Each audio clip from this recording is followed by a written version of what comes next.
네, 오늘은 골로새서 2장 6절, 7절 말씀으로 감사가 넘치는 교회라고 하는 제목으로 말씀 증거하도록 하겠습니다. 오늘 우리의 삶을 무엇으로 채우고 있는가라고 하는 것을 살펴야 되는데요. 그 살핌은 아주 진지한 살핌이 되어져야 됩니다. 그러면 어떻게 하면 진지하게 자신의 삶을 살필 수 있을까요? 우선적으로 오늘 우리의 믿음을 헤아려 보는 것입니다. 어떤 헤아림이냐 하면 자신의 믿음이 지식만 있고 행함이 없는 믿음은 아닌지 살펴야 한다는 것입니다. 여러분 6절 말씀을 보면 너희가 그리스도 예수를 주로 받았으니 그 안에서 행하되 라고 말씀하고 있습니다. 이는 골로새와 라오디게아 성도들이 가져야 할 믿음의 묘표에 대한 비전을 제시하고 있는 바울의 강한 호소이자 권면의 말씀이 아닐 수가 없습니다. 그리고 바울은 7절에서 친절하게 그들이 행해야 될 실제적인 면이 어떤 것인가 라고 하는 것을 말해주고 있는데요. 그 안에 뿌리를 박으며 세움을 받아 교훈을 받은 대로 믿음에 굳게 서서라고 말씀하고 있다는 것입니다. 즉, 각 개인과 교회가 그리스도 안에서 온전한 믿음을 가질 것을 제시하고 있는 것입니다. 근데 바울은 이 교훈의 성패 누구에게 달려있다고 지금 말씀하고 있나요? 바울입니까? 아닙니다. 이 교훈을 듣고 있는 이 골로새 그리고 라오디게아 성도들입니다.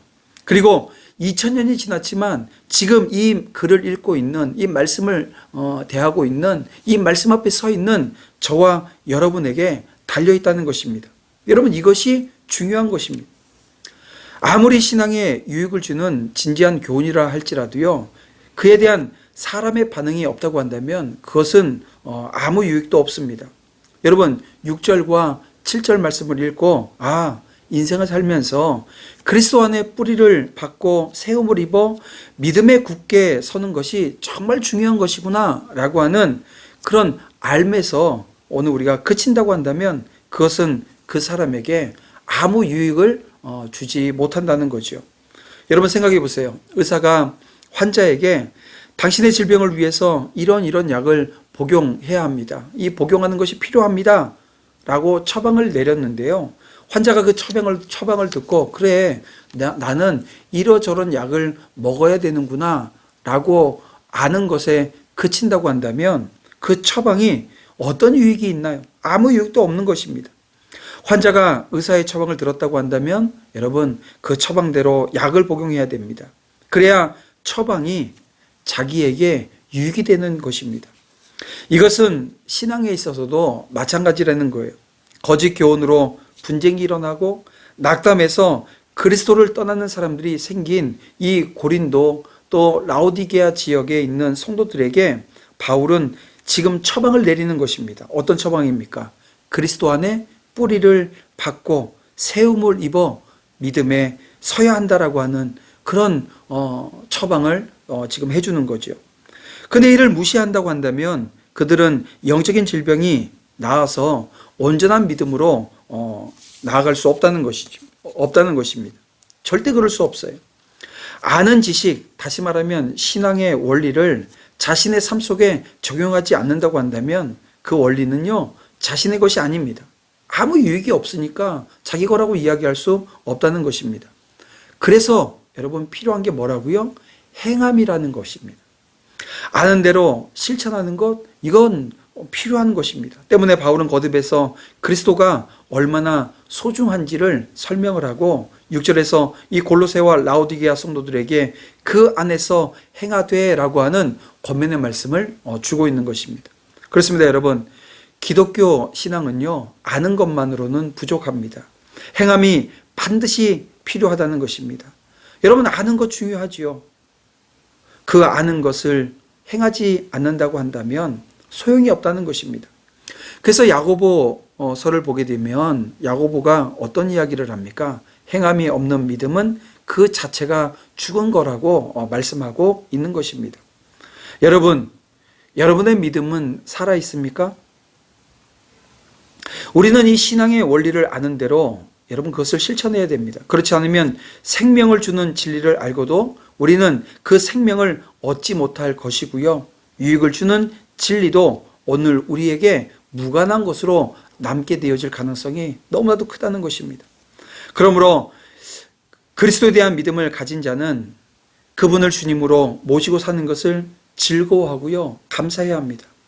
욕심을 쫓아 자신을 위해 사는 삶의 그 비참함을 알고 그분 안에서 그분의 삶을 쫓아 사는 것 자체가 얼마나 놀랍고 영광스러운 일인지를 알기 때문에 그렇습니다.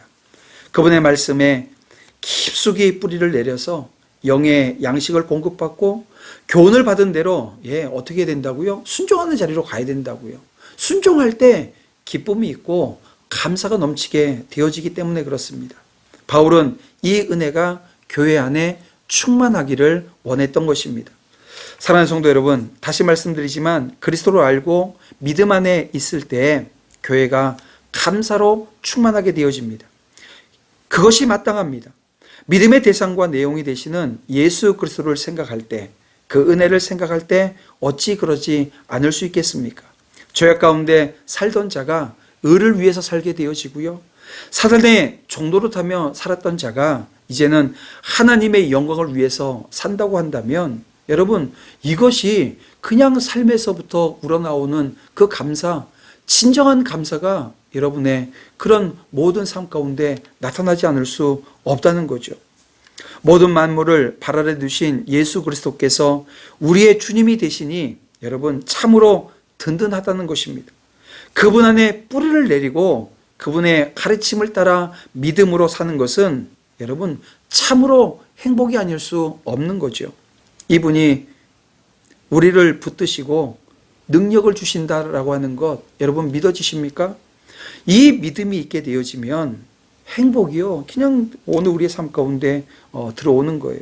더군다나 여러분 교회와 함께 하시니 얼마나 감사하지 않을 수 없다는 거죠.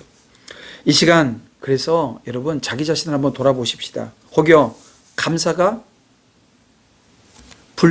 불평으로 나타나고 있지는 않습니까? 기쁨보다 짜증이 더 많이 나타나는 그런 삶을 살고 있다고 한다면 하나님의 은혜를 아는 자라고 말할 수는 없다는 것입니다. 그래서 믿음을 점검해 보자고요.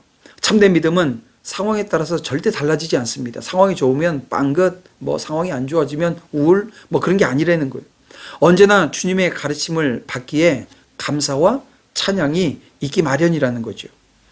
우리는 지난 3일 동안 골로새서 2장 1절에서 7절 말씀으로 주님의 교회는 하나님의 통치를 받기 위해서 무엇을 힘써야 되는가라고 하는 것을 살펴보았는데요.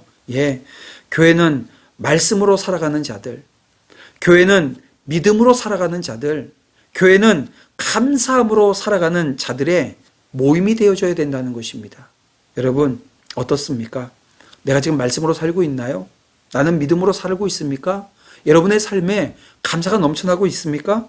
교회는 여러분 진리의 기둥과 터로서 모든 성도는 그리스도를 믿는 것과 아는 일에 하나가 되어야 됩니다. 그럴 때 주님의 교회로서 여러분 날마다 감사하며 살게 될 줄 믿습니다. 우리 함께 기도드리겠습니다. 사랑과 은혜가 풍성하신 아버지 하나님 감사합니다. 감사가 넘치는 그런 교회 되어지기를 원합니다. 그러기 위해서 우리 각 사람들이 각 처소에서 또 자신들이 살아가는 삶의 영역 가운데 하나님의 임재를 경험하며 하나님 앞에 정말 말씀 앞에 바로 서서 하나님이 원하시는 삶의 자리로 나아가는 은혜의 역사 허락해 주시옵소서. 이제 하나님 주신 말씀에 의거해서 그리스도 안에 뿌리를 박으며 세움을 받아 그 교훈을 받은 대로 믿음에 굳게 서 나가는, 그래서 종국에는 저희들의 삶에 감사가 넘치는 놀라운 은혜 허락해 주실 줄 믿사오며 예수님의 이름으로 기도드립니다. 아멘.